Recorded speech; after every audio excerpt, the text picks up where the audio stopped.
Good evening. This is the video newsletter for buysellshort.com for Tuesday, July 21st.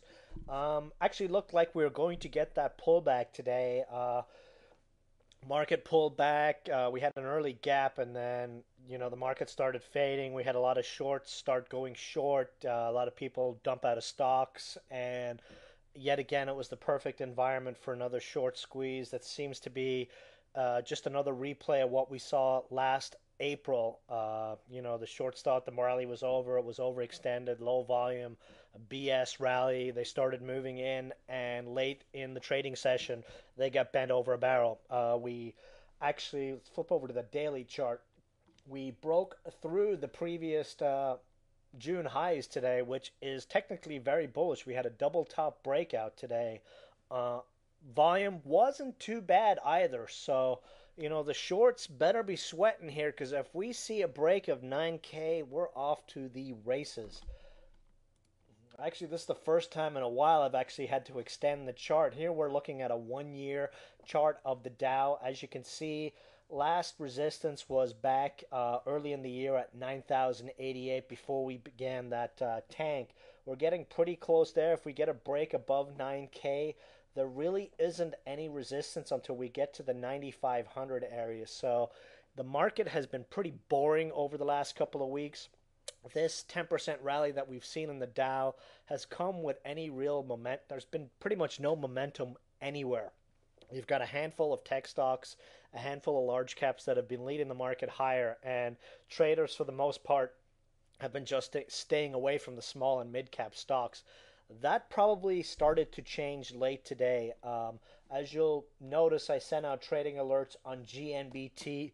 We'd mentioned this one on Sunday, how the setup was just perfect on this stock and that we were getting ready for a breakout. Well, we've got a big flu conference on Thursday, and some of the other flu stocks like BCRX, HEB, NVAX were up huge today. The flu index, as they're calling it, was up about 20% on the day.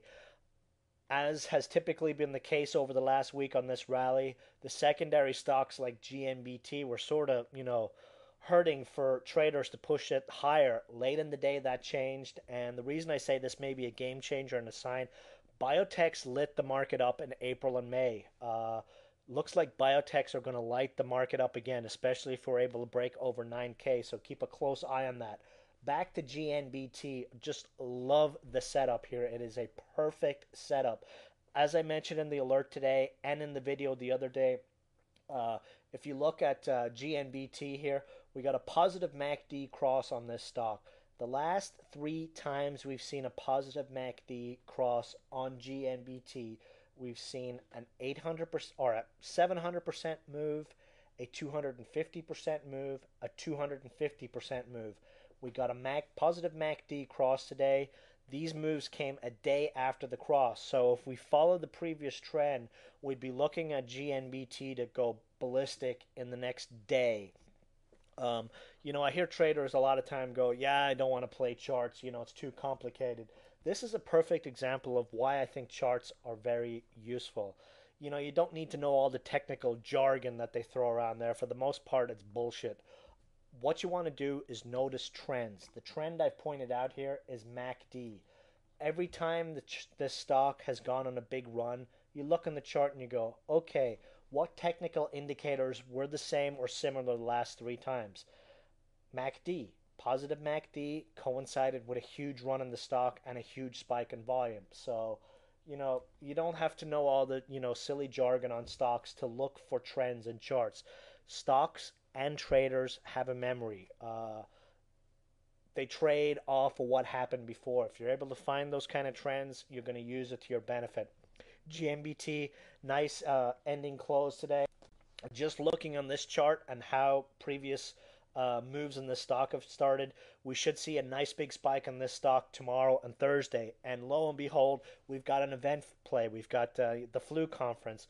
GNBT is not a company that shies away from putting out press releases when it does them the best. So would be very surprised if we don't see some sort of press from GNBT over the next couple of days. And likewise, a nice big spike in the stock price. Very late in the trading day, we sent out another alert on CVM. Yes, it's a Scamex stocks, not our favorite kind of play, but as you can see, the chart setup is a mirror of GNBT. It's also a flu play. They just did a private placement. Stock has been treading water here over the last week, and with the momentum we have here, would be very surprised if we don't see this one in the 50 to 55 cent area tomorrow or Thursday. RSI up through 50. This one too has that same trend. Every time it's had a positive MACD cross, the stock's gone boom. We're about to get a positive MACD cross, will likely coincide with the spike tomorrow. And also note during this flag formation that it's been making that RS or ADX has been pretty damn strong. Stochastics is under 20 and about ready to trigger a buy signal. So we've got two pretty nice plays for the next couple of days on the only momentum that's out there right now, the flu stocks, and I think GNBT and CVM could be very, very nice movers for us in the next couple of days. And like I said, this is sort of setting up like it did back in April, where the biotech stocks just started romping and then traders started piling into the small and mid cap stocks again. We've had, the flu stocks like BCRX, Navax, HEB, etc., just go bananas, and then we had HGSI go up what 300-400% since its news yesterday. So momentum traders are starting to go back into what has been a very boring market. But it only takes a couple of plays in a boring market to put big smiles on traders' faces. DSCO, of course, this is going to wipe our smile off, but this is not unexpected. We had, the chart break out a couple of times. Now we're consolidating that move. It did the exact same thing when it broke down the last time. So don't know what the news is, but we are going to hit that 20-day exponential probably in the next week or so, in my opinion. We're about to get a positive MACD cross on this stock as well here. And the last time we saw that after the tank, back here in April and May, we had the big tank, consolidated for about 3 weeks.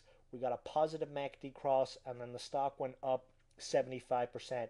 Same thing here. We had the tank. We've been consolidating here for the last 3 weeks. We're about to get a positive MACD cross. I think we're going to see a move to that 20-day exponential very, very soon. Market looks very, very good. We've got Apple posted very good earnings, and after hours the stock was up. AMD and Yahoo were down on their earnings report, but who really cares about those two companies? Yahoo is a has-been that's going to get taken out by Microsoft sooner or later, and AMD, they're a joke. Them selling off on their earnings report is no surprise. Shorts have got to be very, very worried here. We're up 800 points now in the last week, and we're getting very close to a major breakout in the market. If we do see this 50-day moving average on the 15-minute chart, as I mentioned on the video on Sunday, this is our support on this bearish rising wedge. We got to it this morning, and then this sucked all the shorts in, and then we rallied back 100 points. So that'll be the key area to watch. That's at 88.39 right now, about 70 points lower. Again, if we do see a sell-off, we'll just be looking for a retrace back to the 38% fib at 8,600. But if the powers that be are able to push us over 9K, you are going to see a lot of sideline money and a hell of a lot of shorts throw in the towel. So fingers crossed we see that in the next couple of days. That's it for the video tonight. See you guys in the chat room tomorrow. Good night.